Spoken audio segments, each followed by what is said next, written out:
अस्सलामुअलैकुम and a very good morning. जागो लाहौर में आप सबको खुश आमदीद। मैं हूँ आपकी होस्ट नूरुल सहर। उम्मीद करती हूँ आप सब ठीक होंगे, खैरियत से होंगे और आपने आज के दिन का आगाज़ बहुत ही प्यारी मुस्कुराहट के साथ किया होगा। व्यूअर्स, ज़िंदगी को खूबसूरत और खुशगवार बनाने के लिए इंसान बहुत से काम करता है और अगर ज़िंदगी में कोई इंटरेस्टिंग शौक़ ना हो तो इंसान खुद को उदास और बोर महसूस करता है। इसलिए हर शख्स का कोई ना कोई पसंदीदा मशगला ज़रूर होता है जो उसे खुशी और सुकून देता है। पहले के वक्तों में लोग अपनी हॉबीज़ को बहुत ज़्यादा इंपॉर्टेंस देते थे। जब सोशल मीडिया नहीं था तो बच्चे और बड़े अपने शौक़ पूरे करने में मसरूफ़ रहते थे। किसी को किताबें पढ़ने का शौक़ होता था, कोई गार्डनिंग करता था, कोई पेंटिंग्स बनाता था और कोई मुख्तलिफ कॉइन्स या डिफरेंट कंट्रीज़ के स्टैम्प्स कलेक्ट करता था, उनकी करेंसी को कलेक्ट करता था। और बचपन में हम सब माय हॉबी का जो टॉपिक है इस पर मजमून में लिखते थे और हर शख्स अपने मिजाज के मुताबिक कोई ना कोई अपना शौक़ बताता था। और हॉबीज़ इंसान की ज़िंदगी में बहुत ज़्यादा इंपॉर्टेंट रोल प्ले करती हैं। ये सिर्फ वक्त गुजारने का ज़रिया नहीं बल्कि इंसान के दिल को खुशी और सुकून देती हैं। और जब इंसान अपने पसंदीदा काम में मसरूफ़ होता है तो वो हर परेशानी कुछ देर के लिए भूल जाता है। उसके अंदर नई सोच और तख्लीकी सलाहियतें पैदा होती हैं। लेकिन आजकल की मसरूफ़ और जदीद ज़िंदगी में लोग अपनी हॉबीज़ से बिल्कुल दूर होते जा रहे हैं और लोगों की हॉबीज़ हैं ही नहीं।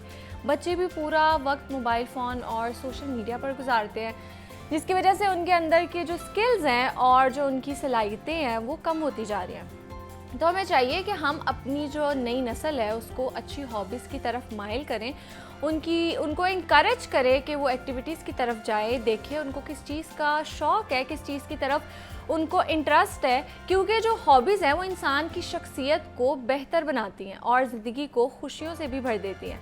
तो आखिर मैं यही कहना चाहूँगी कि हर इंसान को अपनी ज़िंदगी में कोई ना कोई अच्छी हॉबी ज़रूर अपनानी चाहिए क्योंकि यही हॉबीज़, यही मशगले इंसान की ज़िंदगी में खुशी, सुकून और ख़ूबसूरती पैदा करते हैं। तो व्यूअर्स, ये था हमारा आज का एक छोटा सा पैगाम आप सबके लिए। अब आगे बढ़ते हैं अपने सेगमेंट की जानिब और आज के सेगमेंट में हम बात करेंगे किचन की सफाई के बारे में, क्योंकि किचन हमारे घर का सबसे अहम हिस्सा होता है और अगर किचन साफ़ ना हो तो जर्म्स आसानी से बढ़ सकते हैं जो हमारी सेहत के लिए बहुत ज़्यादा नुकसानदेह हो सकते हैं। और आज हम आपको किचन को साफ़ और जर्म्स से पाक रखने के आसान और मौसर तरीके बताएंगे और कैसे किचन को कीड़ों से पाक रख सकते हैं और फलों और सब्जियों को फ्रेश रख सकते हैं, इस पर भी बात करेंगे। और मेरे साथ मौजूद है हुमैरा नासिर। अस्सलाम वालेकुम, कैसी हैं आप? वालेकुम अस्सलाम, अल्हम्दुलिल्लाह, आप ठीक हैं? जी, अल्लाह का शुक्र। अच्छा हुमैरा, ये बताएं कि किचन जो है वो सबसे इम्पॉर्टेंट, मुझे लगता है कि one of the most important हमारे घर का पार्ट होता है, तो उसको हम कैसे बैक्टीरिया और इन जो जरासीम है इससे महफूज रख सकते हैं?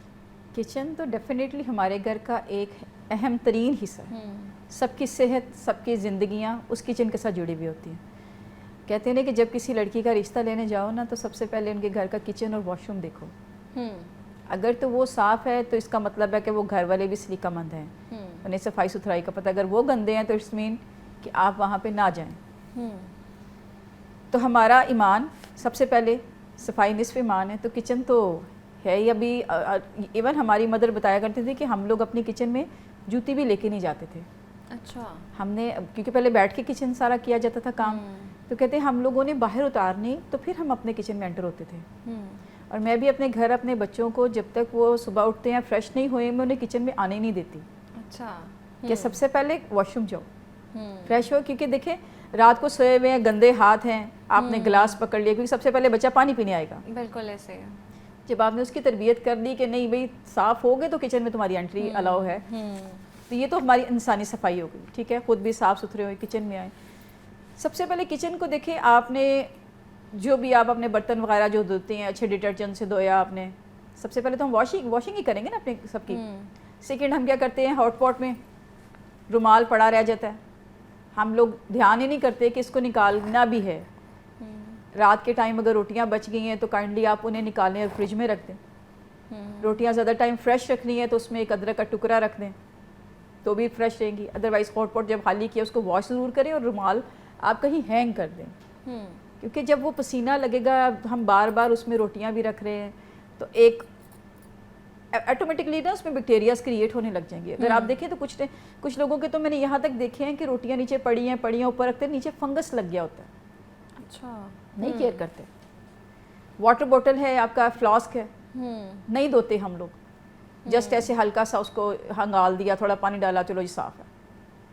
मेरी एक रिलेटिव थी, उन अपने बच्चों के ना वो फीडर वगैरह ना वो किया करती थी, स्टीलाइज़ करना उन्होंने ना, उनकी स्टीलाइजर जो था, तो एक दफ़ा मैंने उसको पकड़ा देखा तो उसमें इतनी बैड स्मेल थी। रीज़न क्या थी कि उन्होंने कभी उसको धोया ही नहीं था, सिर्फ पानी डाल रहे हैं। सिंपल हम लोगों को धोने की भी आदत होगी ना, हो जाए तो ये केमिकल्स वगैरह दूसरी चीज़ें तो बहुत बाद में आती हैं। तो इतनी स्मेल उसके अंदर थी, तो मेरा था कि आप, और उनका बच्चे का ना पेट ठीक नहीं होता था, ठीक है, लूज लूज लूज, और यही रीज़न ये थी। सेकंड क्या था कि उन्होंने जो फ्लास्क रखा हुआ था, अंदर से उसका ब्रेक हो गया शीशा, और वो बच्चे के लिए उसी फ्लास्क में पानी फीडर बना रही हैं, और उनको पता ही नहीं कि ये टूटा हुआ है अंदर से, बिकॉज उन्होंने सफाई नहीं, धोते ही नहीं। क्यों? हम लोग खुद को बड़ा बिजी बना लिया हम लोगों ने कि नहीं फटाफट फटाफट कर लें, लेकिन फटाफट में हमने ये सब कुछ भी देखना होता है। बिल्कुल। तो बाकी रह गई हमारे जो किचन में मक्खियाँ आती हैं, आसान हल, सिंपल, कुछ भी नहीं करना आपने, अपने किचन की डस्टबिन बाहर करते हैं। ठीक है, डस्टबिन किचन के अंदर किचन में ना रखें, ठीक है। आप क्योंकि अब आप अक्सर फ्रूट्स वगैरह काटते हैं या सब्जियां काटते हैं ना, तो रखते हैं। उनके जो पील्स हैं वो उसमें ही डाल देते हैं, तो उसके ऊपर बहुत ज़्यादा मक्खियाँ आती उस हैं। पर आप ये कर सकते हैं ना, अपने किचन में आप एक शॉपिंग बैग रख लें, ठीक है जी, छोटा सा कुछ छोटी चीज़ रखें, कोई छोटा सा बास्केट वगैरह कोई रख लो, उसमें यू डाला, बाहर मेन डस्टबिन में डाल दिया जाके, और वो कवर होनी चाहिए, क्योंकि कचरे की स्मेल से ही आपके घर में मक्खियाँ, मच्छर और ये सब कीड़े आते हैं। ठीक है। जब हमारे किचन में नमी रहेगी, गीला गीला रहेगा, सफाई नहीं होगी, तो आएगी। अच्छा, ये बताएं, जो चिकनाई बहुत ज़्यादा जम जाती है, अक्सर चूल्हे पे बहुत ज़्यादा जम जाती है, फिर बर्तनों में बहुत ज़्यादा जम जाती है, तो उसको कैसे साफ़ करें? क्योंकि वो बहुत ज़्यादा स्टबन होती है, वो जल्दी साफ़ भी नहीं होती। एक तो अगर तो कम है उसके लिए तो आसान तरीन है, आप सिरका लें। अच्छा। अगर आपके पास 1 कप सिरका है, 2 कप पानी डालें, और इसके अंदर थोड़ा सा आप नींबू डाल के और डिश वॉशर ऐड करें, मिक्स करके स्प्रे कर लें, ठीक और सफाई करें। हाँ, अब बहुत ठीक है, वो नहीं उतरते तो आपने सुना होगा एक धोबी सोडा होता है, कास्टिक सोडा, जिसके साथ लोग सर्फ भी घर में बनाते हैं। अच्छा। ये स्पेशली जिनकी जो डिटर्जेंट बार्स बनती हैं, सॉप वगैरह बनते हैं, ये वो वाला है। पानी में डालने उसको थोड़े से को, लेकिन इसमें हाथ को आपने ज़रूर बचाना है, कोई ग्लव वगैरह पहन ले, उससे जितनी भी थिक आपकी चिकनाई होगी वो उतर जाएगी। सिंपल आपने कपड़ा उसमें डिप करना है और साफ़ कर लें, ठीक है, फ़ौरन साफ़ होगा। बर्तन भी कर सकते हैं उससे, बर्तन भी सब कुछ कर सकते हैं।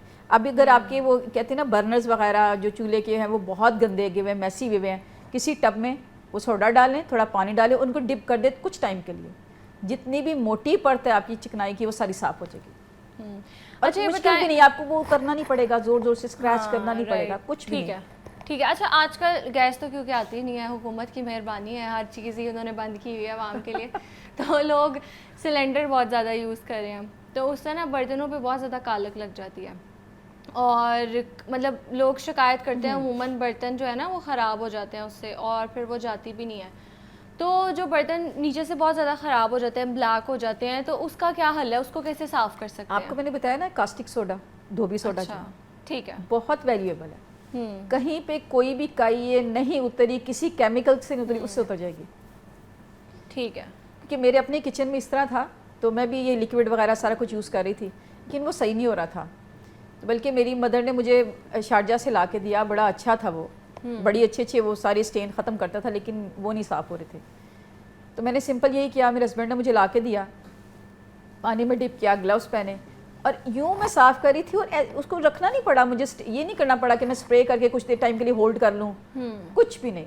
मैं अपनी किचन की कैबिनेट्स, चूल्हा, सब कुछ इतना प्यारा मेरा साफ़ हुआ कि उसके बाद से वो मेरा फ्रेंड बन गया कि नहीं इसने होना ज़रूरी है मेरे किचन में, बाकी कुछ हो रहा हो। इनसे बहुत आपके बाहर से जितने गंदे हो जाते हैं वो भी साफ़ हो जाएंगे। सिंपल आपने क्या किया हुआ है कि पानी में रखा हुआ है, उसको पानी में डाल के पतीला उसमें रखें, आप नीचे से हल्का हल्का सा मूव करेंगे तो आपकी सारी कालक भी उतर जाएगी। थोड़ा सा आपको लाइट सा स्मूथ सा स्कॉच ब्राइट से आप साफ़ करें, सिंपल।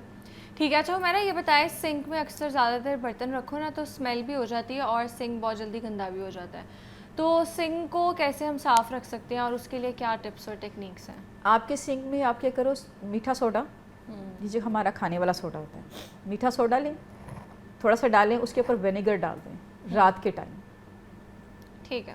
वो सारा साफ़ भी हो जाएगा।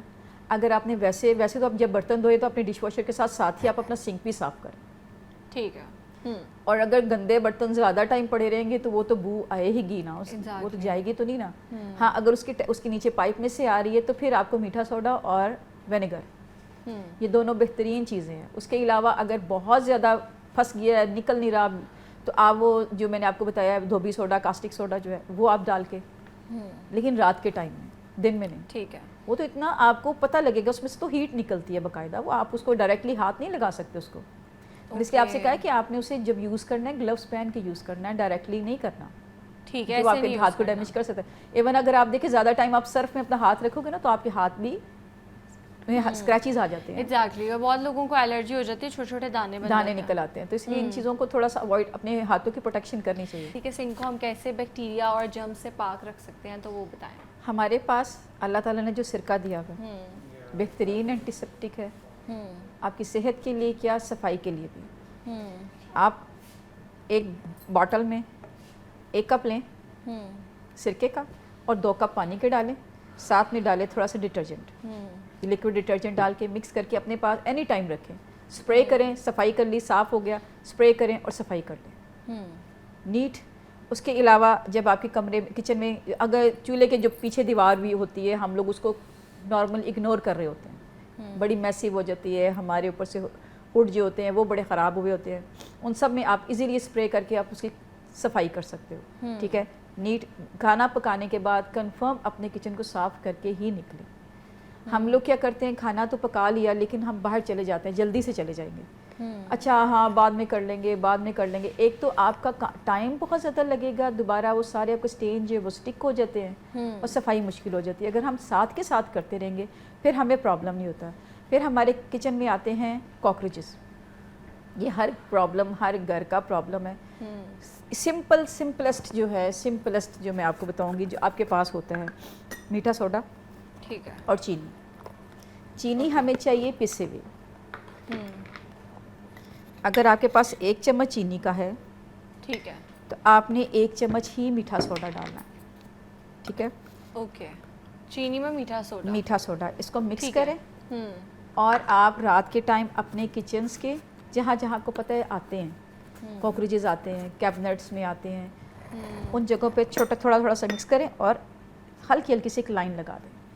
ठीक है, वो खाएंगे और ख़त्म, क्योंकि चीनी पे तो आते हैं ना, बिल्कुल चीनी के साथ है। अगर आप मीठा सोडा नहीं, आपके पास बोरिक है, जो हम खेलते हैं कैनम उसमें खेलते हैं, उसमें हम पाउडर एक डालते हैं, उसको बोरिक बोला जाता है। अगर आप इसमें बोरिक भी ऐड करते हैं तो भी सही है, अगर नहीं है तो मीठा सोडा ऐड कर लें। उसके अलावा हमारे पास ये जो हमारी होती है फिनाइल की गोलियाँ, खुल जाए, ये फिनाइल की गोलियाँ इतनी, ये हमारे नॉर्मली क्या करते हैं हम लोग, डाली हुई होती हैं, हम लोगों ने कपड़ों में डालते हैं, राइट, कीड़े से बचाने के लिए। तो क्यों नहीं हम लोग इससे हम अपने किचन के कीड़े ख़त्म कर सकते हैं। ठीक है, और इसको इस्तेमाल कैसे करना है? इसको पीसें, ऐसे बिल्कुल ना फेंके, अगर बच्चे आपके घर में इसको पीसना है। इसको पीसे, उसके अंदर डालें थोड़ी सी डिटॉल, ठीक है, फिर उसमें डाल दें पानी, ठीक है, इसी तरह बॉटल में डाल के रखें। इवन आपकी लेजर्स भी हैं ना, वो भी इससे भागेंगी। ठीक है, तो बात कर रहे थे हम किचन हाइजीन के हवाले से, कैसे हम अपना सिंक जो है उसको बैक्टीरिया और जर्म से पाक रख सकते हैं, और साथ साथ फ्रिज को हम कैसे साफ़ कर सकते हैं, और ओवरऑल अगर किचन में बहुत ज़्यादा कीड़े वगैरह आते हैं तो उसका क्या इलाज है। उस पर बात करने के लिए मेरे साथ मौजूद थी Humaira Nasir. Thank you so much for your time. Thank you, you welcome. अभी आ लेंगे एक ब्रेक के बाद दोबारा मिलते हैं।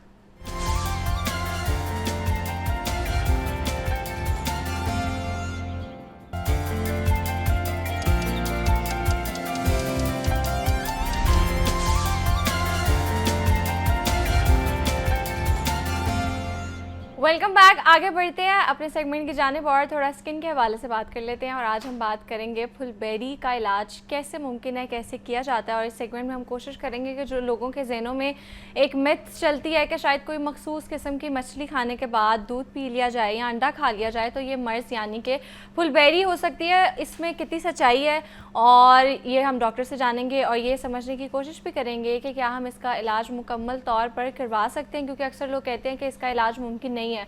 और किन वजूहात की वजह से ये बीमारी होती है, इस पर भी बात करेंगे। और मेरे साथ मौजूद है डॉक्टर कंवल जवाद।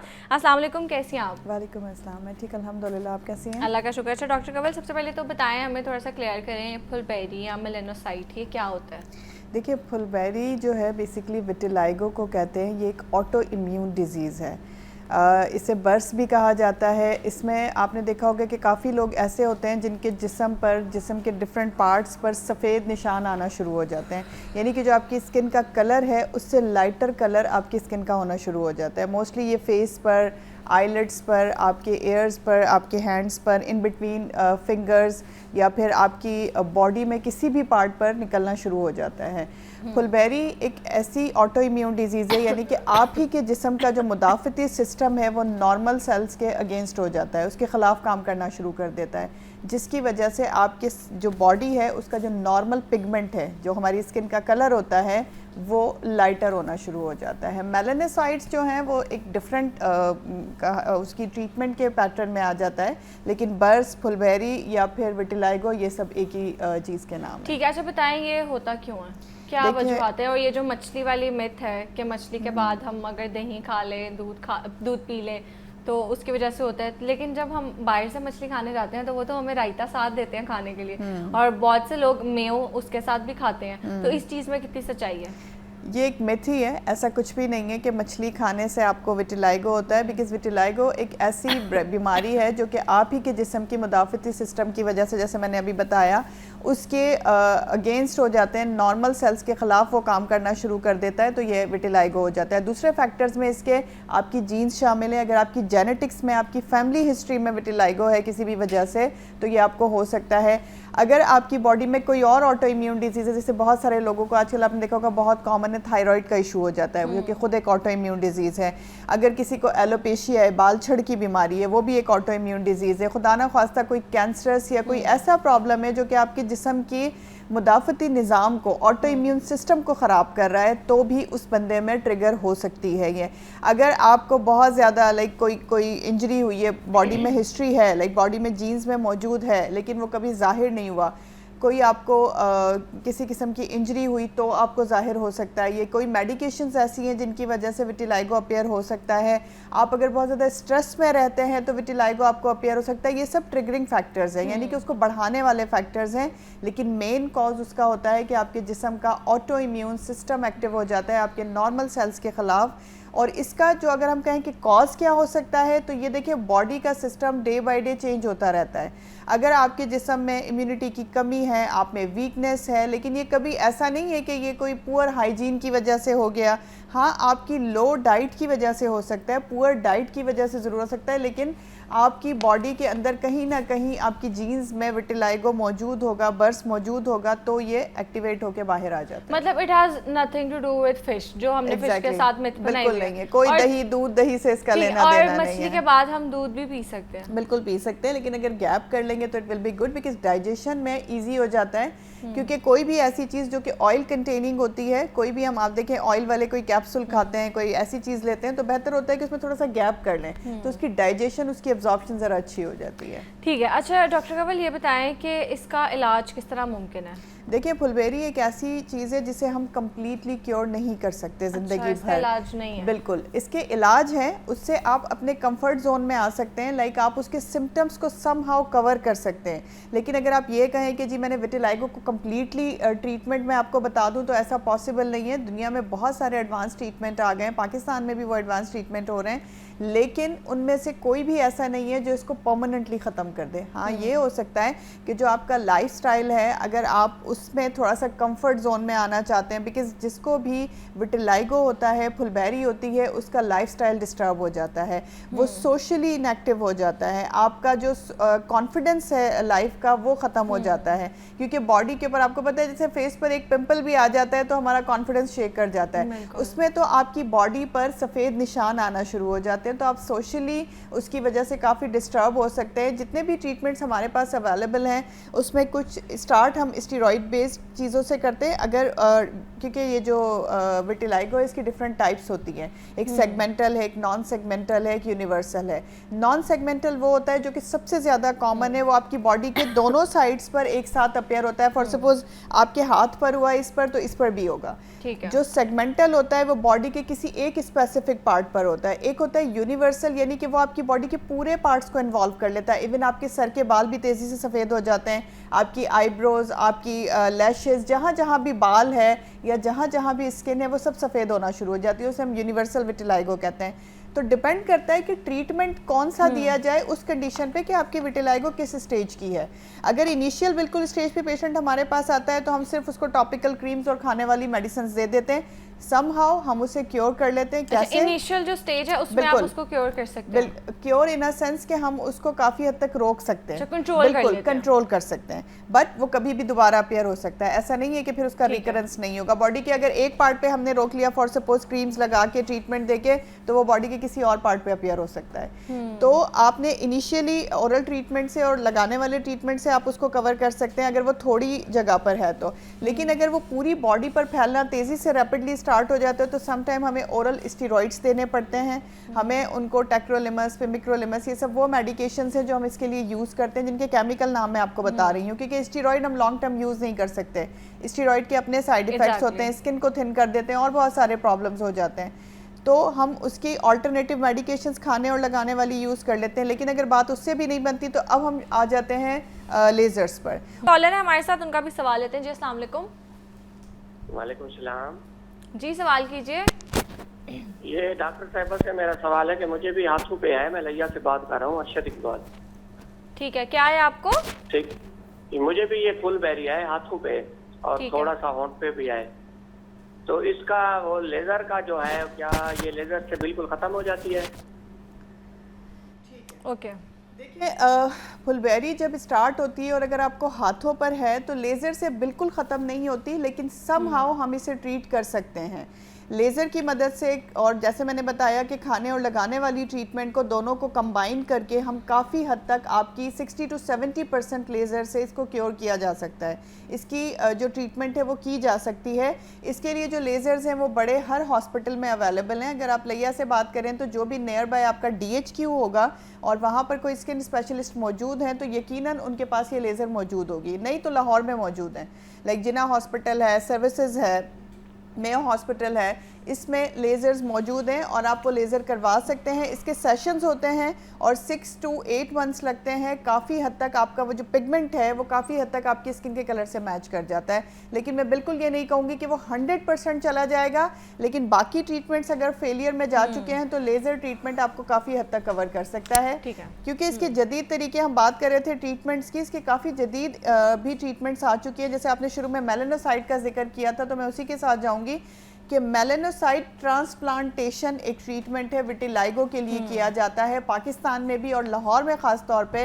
लाहौर, इस्लामाबाद और कराची, इन तीनों जगहों पर हो रहा है। ये एक एडवांस ट्रीटमेंट है जिसमें विटिलाइगो अगर आपका स्टेबल है, स्टेबल का मतलब ये है कि पिछले 6-8 महीने से वो जिस जगह पर है वहीं मौजूद है, बहुत बड़े एरिया को इन्वॉल्व नहीं किया हुआ, आपके फेस जैसी जगह पर मौजूद है कि अपीयरेंटली आपका कॉन्फिडेंस शेक कर रहा है और आपको बुरा लग रहा है वो, तो आप उसका ट्रीटमेंट मेलानोसाइट जो ट्रांसप्लांटेशन है उससे करवा सकते हैं। मेलानोसाइट के साथ साथ हम कैरेटिनोसाइट्स भी ट्रांसप्लांट करते हैं। उसमें करते क्या हैं, 2 प्रोसीजर्स होते हैं। एक में हम OPD बेस पर यानी कि अपने क्लिनिक में ही कर सकते हैं, दूसरे के लिए हमें लेबॉर्ट्री में उसको रखना पड़ता है काफ़ी टाइम तक और फिर उसे ट्रांसप्लांट किया जाता है। सो ये ट्रीटमेंट स्पेसिफिकली वो लोग करवा सकते हैं। फिर दोबारा बता देती हूँ कि जिनका कम एरिया पर विटिलाइगो है, फेस जैसी जगह इन्वॉल्व है। उसके अलावा तीसरे नंबर पर अगर आपका स्टेबल विटिलाइगो, स्टेबल का मतलब ये है कि पिछले 8-9 महीने से वो बढ़ा नहीं है, जितना था उतना ही है, सिर्फ आपने जिस जगह पर है उस जगह पर वो आपको तंग कर रहा है। जैसे फेस पर आप करवाना चाहते हैं तो काफ़ी सक्सेसफुल रेट है उसका, हम उसे 80 to 90% कहते हैं कि अगर आप मेलानोसाइट ट्रांसप्लांट करवाते हैं तो 80 to 90% आपका जो विटिलाइगो है वो कवर हो जाता है। सो ये एक लेटेस्ट टेक्नोलॉजी है, जदीद है, लेज़र्स के बाद की टेक्नोलॉजी है, लेकिन ये सिलेक्टेड पेशेंट्स के लिए होती है। हर विटिलाइगो का बंदा या वो जिनको पूरी बॉडी पे फैला हुआ है वो नहीं करवा ठीक है। विटिलाइगो के हवाले से हम बात कर रहे थे कि होता क्यों है और किस तरह हम इसको कंट्रोल कर सकते हैं, और इस पर बात करने के लिए मेरे साथ मौजूद थी aesthetic surgeon doctor Kanwal Jawad. Thank you so much for your time. Welcome. अब यहाँ लेंगे एक ब्रेक के बाद दोबारा मिलते हैं।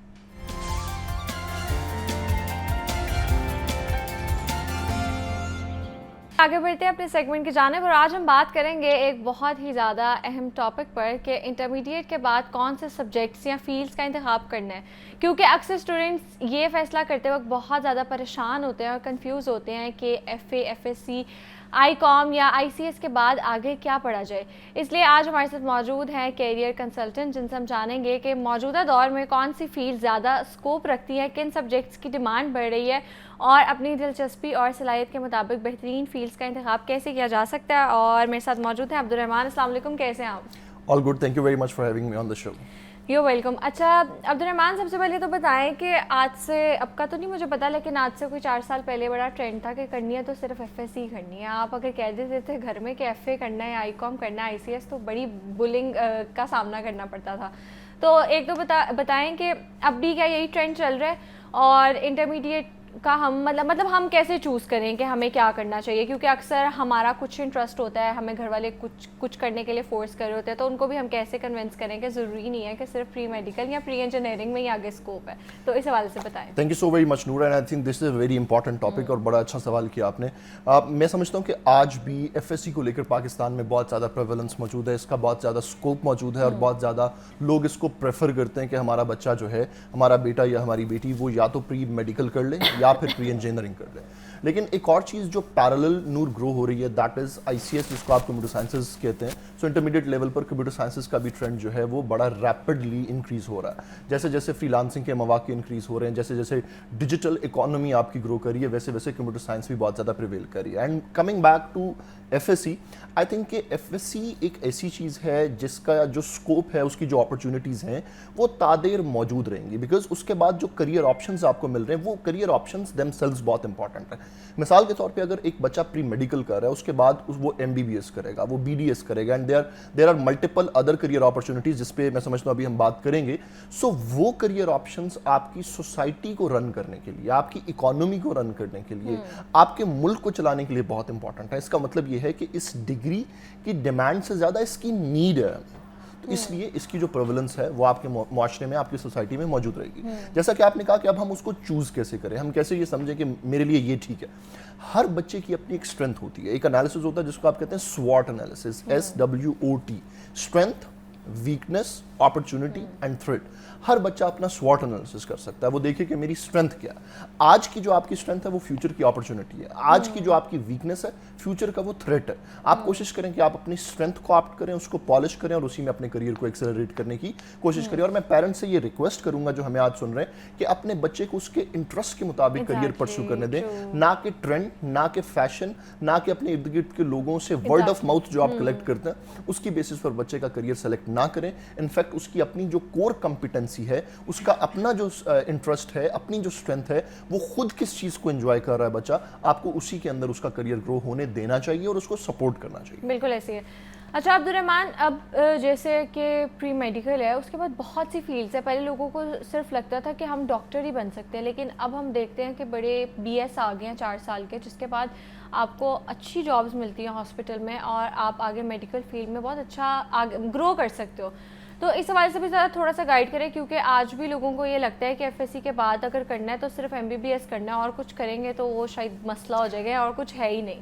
बिल्कुल सही है, और पेरेंट्स तो इस क्लिप को सेव कर लें अपने पास, क्योंकि ये जो डिग्री प्रोग्राम्स मैं आपको बताने लगा हूँ, honestly speaking I don't think so कि आपको एक ही फ्लो में या एक शॉट में कोई इस तरह से इतने सारे करियर ऑप्शंस आप तक पहुंच पा रहे होंगे। सो ये बड़े आपके लिए इंपॉर्टेंट है, तो आप इसको अपने पास सेव भी कर लीजिएगा। सो नूर, जिस तरह से आपने कहा कि प्री मेडिकल करने के बाद एक तो मुसल्लमा हकीकत ये है कि हमें ये लगता है कि MBBS करना है, और एक अनफॉर्चुनेट चीज़ ये है कि बच्चों को बता के about MBBS I agree that it is a very important degree. I agree कि इसकी रिस्पेक्ट, इसकी डिमांड, इसकी नीड आपके सोसाइटी के अंदर मौजूद है, लेकिन it is not the only degree जिसके थ्रू आप सक्सेसफुल हो सकते हैं. It should be a primary option for a pre medical student, but it should not be the only option for a pre medical student.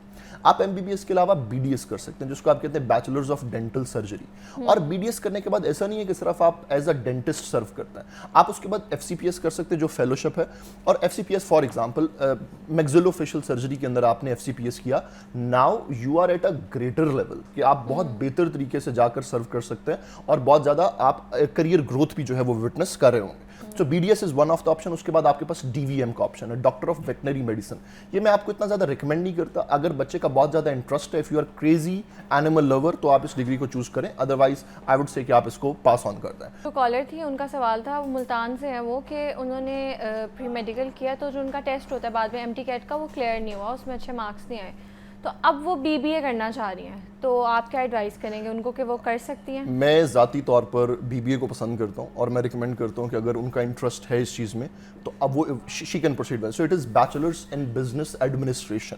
और BBA एक ऐसी degree है, मैं आपको एक अगर लिटमस टेस्ट आप करना चाहें BBA को लेकर, तो आप एक न्यूज़पेपर लें, संडे न्यूज़पेपर लें, और आप मार्क करते जाएं कि कितनी जॉब्स किस डिग्री की हैं.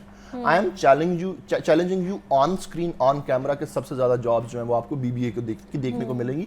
उसकी रीज़न ये है कि इसके लाइक फ्रॉम दिस डिग्री जो स्पेशलाइजेशंस निकलती हैं वो बहुत डाइवर्स हैं. आप ह्यूमन रिसोर्स मैनेजमेंट में स्पेशलाइजेशन कर सकते हैं, आप फाइनेंस में कर सकते हैं, आप अकाउंटिंग में कर सकते हैं, आप स्टैट्स में कर सकते हैं, आप मार्केटिंग में कर सकते हैं, आप सप्लाई चेन में कर सकते हैं. सो 6 से 7 ऐसी स्पेशलाइजेशंस हैं जो BBA को अडॉप्ट करने के बाद आप कर सकते हैं. And no business, either it is a medical business, either it is an engineering business, either it is a computer science business, वो BBA के बगैर रन नहीं हो सकता. इट मीन्स दैट कि मैं आपको रिकमेंड करता हूँ किंजा, अगर आप हमें अभी भी सुन रही हैं तो आप you can go for BBA. और इवन अगर आपका MD-CAT क्लियर नहीं हुआ तो बहुत सारी अपॉर्चुनिटीज ऐसी हैं जो आपको कम मार्क्स के साथ भी मिल सकती हैं. मेडिकल कॉलेजेस ही जो है वो बायोलॉजिकल साइंसेज के अंदर बहुत सारी डिग्रीज जो हैं वो ऑफर कर रहे होते हैं. ठीक है, तो हम बात कर रहे थे कि इंटरमीडिएट के बाद कौन सी हम डिग्रीज चूज़ कर सकते हैं, और इस पर बात करने के लिए मेरे साथ मौजूद है Abdurrahman. Thank you so much for your time. Absolutely. अभी आ लेंगे एक ब्रेक के बाद दोबारा मिलते हैं.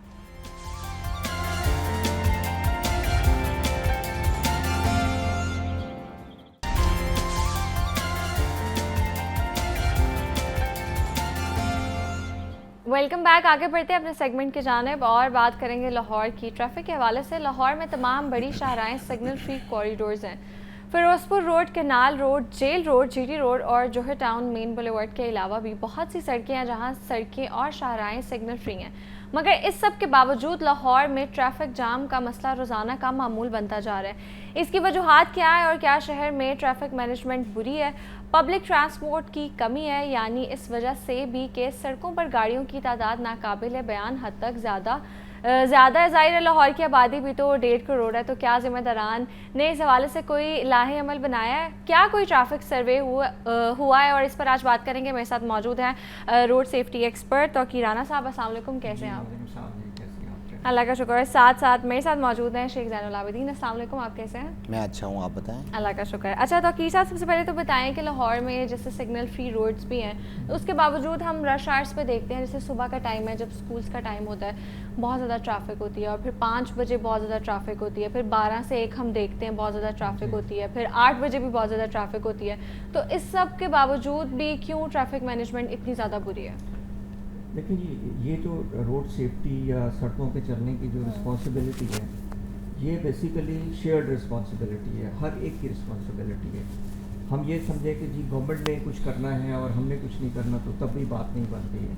बात जब बनती है कि जब आप शुरू करें घर से, बच्चों की तरबियत स्कूलों से, उसकी एजुकेशन रोड सेफ्टी की, उसके बाद फिर गवर्नमेंट का काम है. गवर्नमेंट का काम सड़कें बनाना है, टूल्स दे देना है, सिग्नल्स लगा देने हैं. टीपर का काम है कि ट्रैफिक मैनेजमेंट करनी है कि जी आगे 10 सालों में कितने ट्रैफिक ऑन रोड आ जाएगी, इस वक्त कितनी है. ये सारे काम गवर्नमेंट के करने के हैं. लेकिन बुनियादी जो प्रॉब्लम है हमारे यहाँ अनफॉर्चुनेटली वो ये है कि हमारे इस मुल्क में, पाकिस्तान में, किसी भी लेवल पे रोड सेफ्टी, रोड सेंस और ट्रैफिक की कोई अवेयरनेस, कोई एजुकेशन नहीं है. ये किसी भी क्लास के करिकुलम में वैसे निसाब में ये इस शामिल नहीं गवर्नमेंट ने दिया, यूनिवर्सिटीज़ जाके भी कैंपेन्स किए हैं, जैसे हेलमेट के हवाले से इन्होंने बड़ी कैंपेन्स किए हैं, फिर सीट बेल्ट्स के हवाले से, और फिर हम जो ट्रैफिक वार्डन्स देखते हैं उन्होंने भी बड़ी वीडियोस लगाई हैं जो आज से पहले होती थी लेकिन इतनी नहीं होती थी। देखिए हम करते हैं काम, बेसिक्स को छोड़ देते हैं और हम एंड पे चले जाते हैं, या हम इन्फोर्समेंट पे ज़्यादा जोर देना शुरू कर देते हैं कि जी अब जिसने हेलमेट नहीं पहना उसको अंदर कर देंगे, इतना फ़ाइन होगा। बुनियादी बात है कि हमें आज के दिन से प्राइमरी क्लासों के सिलेबस में ट्रैफिक सेफ्टी और रोड सेंस डालनी चाहिए। अगर हम आज डालेंगे तो ये कोई 10 साल के बाद इसका रिज़ल्ट मिलेगा। तो वो road engineering, education and enforcement, ये 3 चीज़ें हैं जो एक दूसरे के साथ कनेक्टेड हैं। दुनिया भर में इसी 3 चीज़ों से ही रोड्स को और ट्रैफिक कवानीन को और हादसात से बचा जाता है, लेकिन पाकिस्तान में ऐसा नहीं है। मेरी सबसे पहले तो ये गवर्नमेंट से ये मेरी इल्तिजा है कि आप प्राइमरी क्लासों से road education, road safety, traffic education को प्राइमरी क्लासों से सिलेबस में डालें। ये उनकी ज़िम्मेदारी पूरी हो जाएगी। फिर हमारी दूसरी जो पेरेंट्स की ज़िम्मेदारी है या जो रोड यूज़र्स हैं उनकी जो ज़िम्मेदारी है, उस पर भी हम बहुत ही ज़्यादा, मैं कहूँगा कि हम नाअहली की सतह तक जो है ना, हम इसको रिस्पॉन्सिबिलिटी नहीं लेते। हर बंदे को सड़क के ऊपर जल्दी होती है। फिर आपने जो रश आवर्स बताए हैं, ये रश आवर्स तो हमेशा रहेंगे। उसकी वजह ये कि दुनिया भर की कौमों ने जापान में चले जाएं, यूरोप में चले जाएं, वहाँ पे, मैं अभी यही लिख रही थी जो जापान मॉडल है और जो जापान, फ्लेक्सिबल टाइमिंग्स जी हैं। मैं 12 मरतबा जापान गया हूँ, मैंने स्टडी किया है। वहाँ पे फ्लेक्सिबल टाइमिंग है। मैं अपने हर प्रोग्राम में ये बात करता हूँ कि फ्लेक्सिबल टाइमिंग होती है स्कूलों की, ऑफिसेज की। यहाँ पे 9 बजे सारे लाहौर के स्कूल खुल रहे हैं, तो फिर जाहिर है कि हर एरिया से स्कूलों की तरफ रश हो जाता है, सड़कों पे मैस क्रिएट हो जाता है। उसके बाद फिर 5 बजे सारे ऑफिसेज बंद होने हैं और 9 बजे शुरू होने हैं। तो इसको गवर्नमेंट इस तरह करे कि एरियाज़ को डिफरेंट टाइमिंग के साथ अटैच करे कि या इस एरिया के लोग जो हैं वो ऑफिसेज में इतने बजे से इतने बजे तक आएंगे। हमें अपनी कोई प्रोडक्टिविटी के ऊपर फ़र्क नहीं पड़ता। हम अगर मैं 9 बजे के बजाय 11 बजे आके और 7 बजे वापस जाऊंगा तो मेरा काम 8 घंटे का हो जाएगा ऑफिस के अंदर। इसी तरह स्कूलों में कुछ एरिया के स्कूल अगर 9 बजे खोलेंगे, दूसरे एरियाज के 11 बजे खोलेंगे, कुछ इवनिंग में कर दें। ये तो होती है ट्रैफिक मैनेजमेंट भी इस तरह होती है, और सड़कों के ऊपर लोगों को सहूलियात और एक्सीडेंट से बचना। ठीक है, तो अखीर साहब, जैन आपका इस हवाले से क्या ओपिनियन है? जैसे कि उन्होंने बात किया कि फ्लेक्सिबल टाइमिंग होती है जापान में, तो आपको लगता है कि ये मॉडल इधर अप्लाई हो सकता है फ़िलहाल लाहौर में? देखें, लाहौर की ट्रैफिक मैनेजमेंट के लिए नंबर ऑफ ऑप्शंस मौजूद हैं। बात ये है कि गवर्नमेंट कोई ऑप्शन अडॉप्ट तो करे। अंडरपास, फ्लाईओवर, एड ग्रेड, सड़क की extension, structure plan roads, access control corridors, नई सड़कों के आपस में राब्ते करवा देना, ये सारी चीज़ें अपनी जगह पर ठीक हैं, लेकिन ट्रैफिक मैनेजमेंट किसी और चीज़ का तकाजा करती है। ट्रैफिक मैनेजमेंट ये नहीं है कि एक जगह पर जो मैस क्रिएट होता है वो चोकिंग पॉइंट बन गया, तो आप ना कोई प्लानिंग करें और सिर्फ सीधा कहें कि यहाँ पर तो एक अंडरपास बना दिया जाए, अगले माली साल में अंडरपास प्रपोज़ करें, हमारे पे टैक्स मज़ीद लगाएं, हमसे पैसे कलेक्ट करें और 5 अरब रुपए का अंडरपास बना दें और उसके ऊपर फीता काट के बल्ले बल्ले करवा लें। ये ट्रैफिक मैनेजमेंट नहीं है।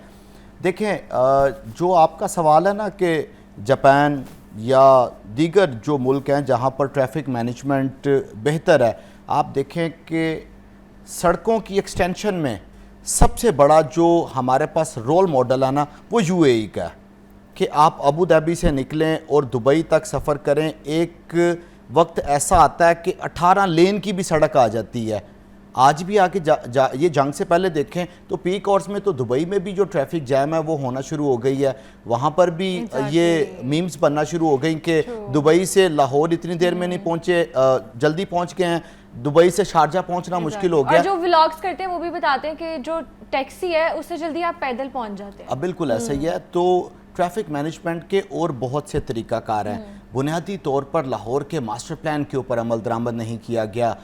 हमने ख़तरे को भांपा ही नहीं कि आइंदा 10 सालों में हमारे साथ क्या होने जा रहा है। बस जहाँ से इन्हीं पत्थरों पे चल के आ सको तो आओ, मेरे घर के रास्ते में कोई कहकशां नहीं है, ओपोजिशन है तो उनके घर के रास्ते में पत्थर बिछा दें, अगर कोई बरसर इक़्तिदार आ गया तो वो वाली सड़कें सारी की सारी खूबसूरत बना दें। तो बेसिकली जब प्लानिंग के बगैर आप ये सड़कें बनाएंगी, सड़कों की तोसी करेंगे, अंडर पासेज और फ्लाईओवर बनाएंगे, तो फिर इसी तरह का ही मैस क्रिएट होगा।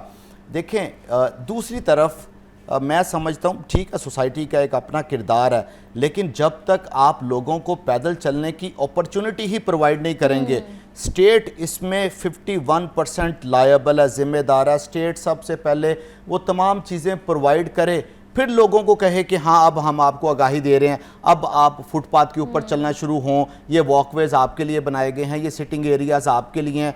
अगर वॉकवेज़ ही मौजूद नहीं है, लाहौर का कोई ऐसा फुटपाथ बता दें जो क्लियर हो, कोई पोश इलाका देख लें, लोगों ने फुटपाथ के ऊपर तो अपने खोखे बना लिए हैं और इस कदर पुख्ता तजावुज़ात है कि आप वहाँ से गुजर नहीं सकते। ये हफीज़ सेंटर के सामने MM आलम रोड को सड़क टच कर रही है, वहाँ पर फुटपाथ के ऊपर बड़े बड़े वो कियोस्क बने हुए हैं, वहाँ पर कमर्शियल एक्टिविटीज़ हो रही हैं। तो गवर्नमेंट ने अपॉर्चुनिटी ही प्रोवाइड नहीं की। लाहौर की बड़ी शाहरा मेन बुलेवार्ड जोहर टाउन, आज उसके ऊपर अभी तक लेन मार्किंग नहीं हो सकी। आपने किस तरह उसके चलान करने हैं? वहाँ पे साथ में कोई अभी तक वॉकवेज मौजूद नहीं है, किस तरह आप लोगों को कह सकते हैं कि वहाँ पर चलना शुरू करें? कौन से आपने शेड लगाए हैं कि आज 47 डिग्री 45 डिग्री टेम्परेचर जाएगा तो वो इस टेम्परेचर में वहाँ पर चलना शुरू हो जाए? ये तो ऐसे है कि जो गवर्नमेंट आती है वो कहती है सिग्नल फ्री कॉरिडोर बना दें, उसका फीता काटेंगे और क्रेडिट ले लेंगे। असल में बात ये है कि यहाँ पे दूध का जो रखवाला है ना वो बिल्ला बन चुका है, ये एक बहुत बड़ा इशू है। अब वो किस तरह उसका रखवाला करेगा? जिस इदारे को ये जिम्मेदारी तफवीज़ की गई कि भाई आपने लाहौर की ट्रैफिक मैनेजमेंट करनी है, आपने ट्रैफिक काउंट सर्वे करना है, आपने दाखिली और खारजी रास्तों पर चेक करना है कितनी गाड़ियाँ इन हुई, कितनी गाड़ियाँ आउट हुई, आपकी स्टडी की बुनियाद पर हम प्रोजेक्ट करेंगे। वो इदारे ने कहा कि आप क्यों करेंगे? हम करेंगे। वो इदारा मेट्रो बस, ऑरेंज ट्रेन, नीला गुंबद पार्किंग प्लाजा, ये जो Nasir Bagh parking plaza, Bhati gate, remodelling, landscaping और वॉकवेज बनाना शुरू कर दिए। भाई आपको तो पढ़ने लिखने की जिम्मेदारी लगाई थी, आप वहाँ पे टाइलें लगाना शुरू कर दी हैं आपने। तो बेसिकली जब इदारे अपने मैंडेट के मुताबिक काम नहीं करेंगे तो फिर लाहौर का यही हाल होगा जो इस वक्त चल रहा है। और ये मैं समझता हूँ कि फ्यूचर में ये ज़्यादा डिस्टर्ब चीज़ें होंगी। अगर महकमा एक्साइज का डाटा और जो स्टडी है वो देखी जाए तो एक बड़ा खला सामने आ रहा है। महकमा एक्साइज कह रहा है कि रोज़ हमारे पास 2 से 3 हज़ार बाइक्स रजिस्टर्ड हो रही हैं। कहाँ पे चलाएंगे ये बाइक्स? इन्हीं सड़कों के ऊपर ही चलानी है ना। 3300 किलोमीटर लाहौर का इंफ्रास्ट्रक्चर है, आज तक ये नहीं मैनेज कर पाए। कितने इदारे बना दिए, कभी ट्रैफिक पुलिस को जिम्मेदारी दे दी, कभी एक्सेल लोड मैनेजमेंट बना दिया, कभी इन्फोर्समेंट अथॉरिटी बना दी, कभी एंटी इंक्रोचमेंट ड्राइव शुरू कर दी। बस ये ऐसे ही है, ये सिर्फ हाथी के दांत हैं, ये वो दिखाने की ओर हैं, खाने की ओर हैं। तो इदारों को अपने मैंडेट के मुताबिक काम करना चाहिए, सिग्नल फ्री कॉरिडोर से बाहर निकलना चाहिए। बिल्कुल ऐसे। अच्छा तो कई साहब ये बताएं कि जैसे कि आपने बात की है कि जो रोड पे आपका एक डिसिप्लिन है, ऑब्वियसली सबकी जिम्मेदारी है। अब जैसे गवर्नमेंट ने आपको कहा है सीट बेल्ट पहनने, तो आपने पहननी है, वो गवर्नमेंट के लिए नहीं, आपके अपने लिए भी है। और हेलमेट्स हैं तो आपने वो पहनने हैं ऑब्वियसली। तो इसके अलावा ऑब्वियसली हमारी इंडिविजुअल रिस्पॉन्सिबिलिटी तो है, गवर्नमेंट को क्या इकदाम करने चाहिए कि जो ट्रैफिक हादसा हैं वो कम से कम हो जाएं? देखिए हम दो चीज़ों को मिक्स कर रहे हैं, एक ट्रैफिक मैस सड़कों के ऊपर और एक रोड एक्सीडेंट्स। रोड एक्सीडेंट्स जो है ना वो दुनिया भर में मैस होता है, दुनिया भर में ट्रैफिक जैम्स होती हैं। जिस तरह इन्होंने दुबई की भी मिसाल दी, हर जगह ट्रैफिक जैम होती है क्योंकि सड़कों के ऊपर रश उस वक्त होता है जब सब लोग बाहर निकले होते हैं। पाकिस्तान में भी ये कुछ मुल्कों ने उसको फ्लेक्सिबल टाइमिंग से कंट्रोल किया। मैं समझता हूँ कि उनकी तादाद कम है सर। हाँ, उन मुल्कों की तादाद कम होगी, लेकिन वो जो कौमें हैं ना, उन्होंने अपने बच्चों को प्राइमरी क्लासों से, किंडरगार्टन से ये चीज़ें सबक पढ़ाना शुरू कर दिया है। उन्होंने ये बताया है कि जी आपने सड़क पे कैसे चलना है, ज़ेब्रा क्रॉसिंग को किस तरह देखना है, आपने लेन लाइन को। सर आप इतने बड़े एक्सपर्ट हैं, आप ये 15 ये जो मेरे निशान है ना, ये 15 मुल्क नहीं आप गिनवा सकते कि उन मुल्कों में उन्होंने ये तमाम सिविक सेंस दी और उसके बाद वहाँ पर उन्होंने ये फ्लेक्सिबल टाइम के साथ जो ट्रैफिक मैनेजमेंट है वो किए। माजरत के साथ मैं रिपोर्टर हूँ, मैं भी ये पढ़ने लिखने के साथ मेरा ताल्लुक है। तो ये 15 हम मुल्क पूरी दुनिया में 193 195 मुल्कों में नहीं गिनवा सकते। जी मैं आपको फैक्ट्स के साथ प्रूव कर देता हूँ। जी, जी, मैंने कीजिए। अपनी इस किताब में 69 कंट्रीज जो है ना उनका हवाला दिया है, उसमें से 10-12 मैंने बाई नेम लिखा है कि वहाँ पे ट्रैफिक एजुकेशन किस तरह दी जाती है। मैं इनकी बात से मैं जी, जी, बता बताएं रहा हूँ आप। कि वहाँ पे उसमें आप you name any country, Europe के हर मुल्क में, ऑस्ट्रेलिया में, जापान में, मैं आई विटनेस हूँ, मैंने जाके देखा है, मैंने स्टडी किया है। वहाँ सिर्फ वो क्लासरूम एजुकेशन नहीं देते, वो पॉइंट बना के वहाँ पे सिमुलेशन कराते हैं बच्चों से कि वो इस छोटी छोटी गाड़ियाँ दे के उनको सिग्नल्स भी बना देते हैं, जेब्रा क्रॉसिंग भी बना देते हैं, लेन लाइन भी बना देते हैं। वो सब चीज़ें वहाँ प्रैक्टिकली बच्चे 8-9 साल के इम्प्लीमेंट करते हैं। यहाँ बच्चा यूनिवर्सिटी तक चला जाता है, उसको ये पता नहीं होता कि मैंने कौन सी लेन में चलना है, मैंने फर्स्ट लेन में exactly, चलना that है, is मैंने true. लेफ्ट पे बिल्कुल चलना है, ऐसे ही मैंने है। राइट पे चलना है। तो ये बुनियादी चीज़ जो है ना वो एजुकेशन और अवेयरनेस नहीं है, इसको हमें एक्सेप्ट करना चाहिए। Exactly. गवर्नमेंट की जो पहली जिम्मेदारी है वो बिल्कुल इन्होंने सही कहा कि सड़कें बनाने की है। सड़कें बनाने की जिम्मेदारी उस हद तक निभाएं कि सड़क इस्तेमाल करने वाले हर शख्स के लिए प्रोविज़न मौजूद हो, मतलब पैदल चलने वालों के लिए प्रोविज़न हो, साइकिल वाले के लिए हो, बाइक वाले के लिए हो, हैवी। या तो एक सड़क के ऊपर हर तरह की ट्रैफिक जा रही होती है ना, डंकी कार्ट से लेकर ट्रक तक। ट्रू। तो दूसरी जिम्मेदारी होती है एजुकेशन की, उसमें प्राइम जिम्मेदारी गवर्नमेंट की है, जो सेकेंडरी जिम्मेदारी है वो पेरेंट्स की है, एकेडेमिया की है, स्कूलों कॉलेजों में। मैं अब जाके लेक्चर्स देता हूँ, ट्रेनिंग देता हूँ। आप बिलीव करें यूनिवर्सिटी में जब मैं देखता हूँ, मैं मेरे सामने 70-80 बच्चे बैठे हुए हैं और वो सब अंडर एज हैं और सब बाइक चलाते हैं। Exactly. और मैं उनको पूछता हूँ कि यार ये बेसिक्स में अपनी ट्रेनिंग की आपको चीज़ें बता रहा हूँ, ये आपको पता है? नहीं पता। तो वो सड़कों पे हैं। तो हम देखें ना, हम उनको क्या फ्लेक्सिबिलिटी देते हैं। हम कहते हैं कि यार आपको 18 साल में लाइसेंस क्यों देना है, 16 साल की उम्र में exactly, लाइसेंस दे learning license देते दे हैं। ये देते हैं। देखें, ये सिखाना हमने हाँ, नहीं है सिखाना आपको। नहीं है, और उनको कहते हैं कि आज Exactly. 2 साल की आपको प्रोविजन दे देते हैं। बिल्कुल ऐसा ही तो गवर्नमेंट को एक इसके ट्रैफिक मैनेजमेंट के ऊपर, जिस तरह राना साहब फरमा रहे हैं, एक बड़ा कंप्रीहेंसिव प्लान बनाने की ज़रूरत है। ट्रू, बिल्कुल ऐसे ही है। हम बात कर रहे थे ट्रैफिक मैनेजमेंट के हवाले से और इस पर डिस्कशन होना बहुत ज़रूरी है और गवर्नमेंट की भी जिम्मेदारी है, लेकिन हमारी अपनी भी जिम्मेदारी है। अगर गवर्नमेंट आपको नहीं सिखा रही तो आप खुद रिसर्च करें, खुद सीखें। गाड़ी चलाने से पहले सिर्फ आपने ये नहीं सीखना कि उसको चलाते कैसे, आपने डिसिप्लिन सीखना है, आपने रोड पे कैसे गाड़ी चलानी है, ट्रैफिक सिग्नल, ट्रैफिक साइंस का क्या मतलब है। अगर आपको कोई नहीं सिखा रहा तो आप खुद सीख लें, अपनी मदद आपके तहत। मेरे साथ मौजूद है तौकीर राना साहब और साथ साथ Sheikh Zainul Abidin. Thank you so much for your time. Thank you. All right, that's it for today. मिलते हैं कल इंशाल्लाह। अपना बहुत ज़्यादा ख्याल रखिएगा। अल्लाह हाफिज़।